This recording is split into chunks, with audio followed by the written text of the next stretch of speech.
नमस्कार। आजपासून सुरू होणाऱ्या दिवाळ सणाच्या आपणा सर्वांना हार्दिक शुभेच्छा। आज आहे रमा एकादशी आणि वसुबारस। उद्या धनत्रयोदशी।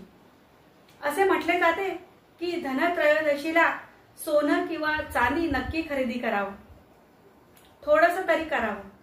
पण मी आपणास सांगेन की सोनं चांदीपेक्षाही अधिक मौल्यवान अशा वस्तू आहेत की ज्या आपण धनतेरसच्या दिवशी खरेदी करायला हव्यात। कोणत्या आहेत त्या वस्तू ते आपण आजच्या व्हिडिओतून जाणून घेणार आहोत।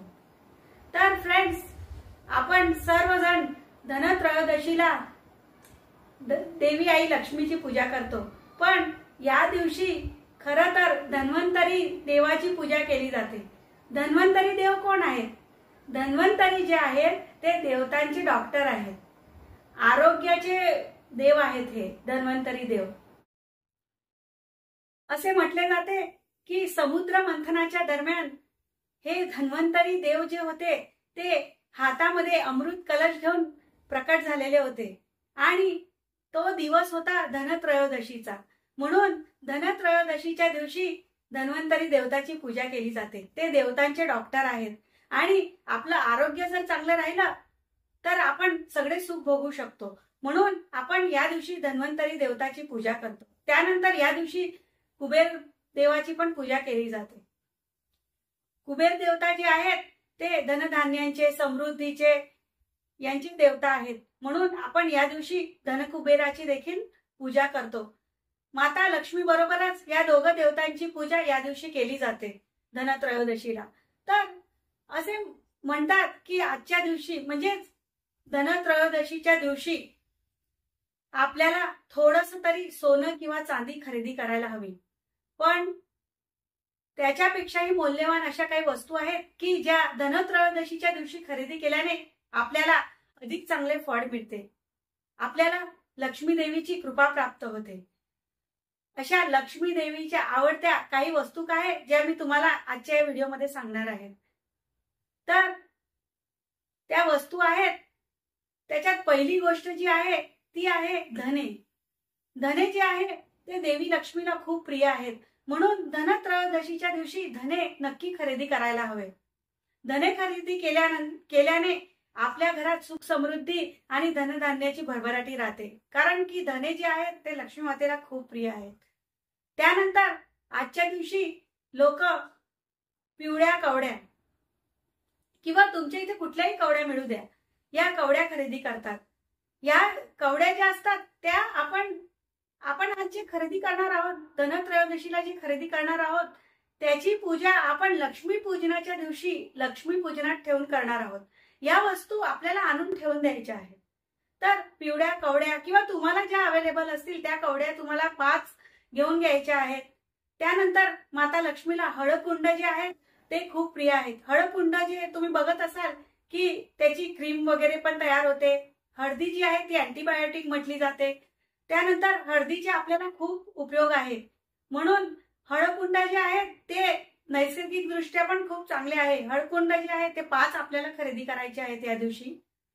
त्यानंतर या दिवशी लोक आपण लक्ष्मी मातेला कमळ चढवत असतो, पण आपण जर कमळगट्ट्याची माळ घेतली तर ती आपण वर्षभर चढवू शकतो देवी लक्ष्मीला। म्हणून या दिवशी कमळगट्ट्याची माळ पण आपण घेऊ शकतो, खरेदी करू शकतो। त्यानंतर आपण या दिवशी झाडूची खरेदी करायची आहे, कारण झाडू जे आहे ते लक्ष्मी मातेचे प्रतीक समजले जाते। म्हणून या दिवशी झाडूची आपण खरेदी किंवा शिरोई जे म्हणतात, छोटीशी झाडू जी ती वर्षभर आपल्या घरात राहते, त्या आपण मोठा नाही घेतला तर छोटा तरी तो झाडू या दिवशी विकत नक्की घ्यायचा आहे। त्यानंतर आपल्याला लवंग खरेदी करायची आहे। धनत्रयोदशीच्या दिवशी लवंग खरेदी करणे चांगलं म्हटलं जातं। वेलदोड्यांची खरेदी करायची आहे। माता लक्ष्मीला वेलदोडे खूप प्रिय आहेत, ते पण आपण पूजेत नक्की ठेवायचे आहेत। त्यानंतर मातीचे दिवे विकत आपल्याला घ्यायचे आहे। हे जे आता जे आर्टिफिशियल तोरण मिळतात लाईटांचे किंवा आर्टिफिशियल दिवे मिळतात जे आपण लावतो, पण खरं तर तेलाचे दिवे लावण्याची खरी प्रथा आहे आणि आपण त्याप्रमाणेच लावायला हवं। म्हणून आजच्या दिवशी मातीच्या दिव्यांची खरेदी नक्की करा। त्यानंतर आपल्याला खरेदी करायची आहे देवी लक्ष्मीचा फोटो किंवा मूर्ती। हे बघा, आपल्या घरामध्ये जर देवीची मूर्ती किंवा फोटो असेल तर तुम्ही नाही खरेदी केला तरी चालेल, पण आजच्या दिवशी धनत्रयोदशीच्या दिवशी देवी लक्ष्मीचा, आपल्याजवळ पैसे नसतील पण आपण देवी लक्ष्मीला घरी आणणार आहोत, तर देवी लक्ष्मीचा, लक्ष्मी गणपतीचा जे फोटो मिळतात किंवा मूर्ती मिळते ती तुम्ही आणू शकता या दिवशी. त्यानंतर आपल्याला, तुम्हाला जर शक्य असेल तर चांदीमध्ये जी आहे तुम्ही लक्ष्मीची पावलं आणू शकतात. त्यानंतर साथिया जो असतो स्वस्तिक, तो तुम्ही आणू शकतात. त्यानंतर तुम्ही चांदीचा असा शिक्का मिळतो ज्याच्यावर लक्ष्मी मातेचं आणि गणपतीचं चित्र असतं, ते देखील आणू शकतात. साधारणतः 400-500च्या आतमध्ये ते मिळून जातं, पण आपण जर आपली परिस्थिती असेल तर हे नक्की खरेदी करून आणू शकतो चांदी. त्यानंतर आपल्याला पाण्याचं भांड खरेदी करायचं आहे. का?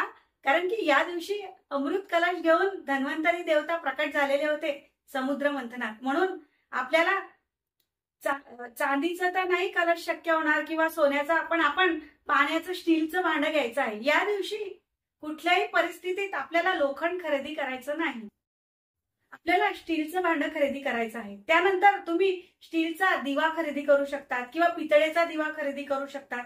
सोन्याच्या बदल्यात आपण पितळेचा दिवाही खरेदी करू शकतो. अशा रीतीने हे धनत्रयोदशीला आपण या ज्या ज्या वस्तू मी तुम्हाला सांगितल्या आहे, जरुरी नाही की तुम्ही या सगळ्या वस्तूच खरेदी करा, पण याच्यातली जर एखादी तरी गोष्ट शक्य झाली तर धनत्रयोदशीच्या दिवशी तुम्ही नक्की खरेदी करा. त्याच्याने आपल्याला चांगला लाभ होईल. या दिवशी आपल्याला देवाला जे आपण लाल वस्त्र वापरतो खाली देवाऱ्यामध्ये टाकण्यासाठी, ते सुद्धा आजच्या दिवशी आपण खरेदी करू शकतो. त्यानंतर धनत्रयोदशी आणि लक्ष्मीपूजन हे आपण लक्ष्मी देवीसाठी करतो, पण घरातील जी खरी लक्ष्मी आहे, घरातील जी गृहिणी आहे, घरातील जी मुलगी आहे, सून आहे, ती घरातील खरी लक्ष्मी आहे. आणि ती जर हसून खेळून घरात राहत असेल तर आपल्या घरात लक्ष्मीचे आगमन हे नेहमी होतच राहणार. आणि हे लक्ष्मीचे आगमन आपल्या घरामध्ये आपल्याला कृपादृष्टी मिळावी तर सोने चांदी नाही घेता आले तरी चालेल, पण आज ज्या मी या गोष्टी सांगितल्या आहेत त्या नक्की खरेदी करा. तुम्हाला आजची माहिती कशी वाटली कमेंट करून नक्की सांगा. माझ्या व्हिडिओला लाईक करा. तुम्ही युट्यूबवर नवीन असाल तर व्हिडिओ तुम्ही सबस्क्राईब नक्की करा माझ्या चॅनलला. भेटू आपण पुढच्या व्हिडिओमध्ये. धन्यवाद.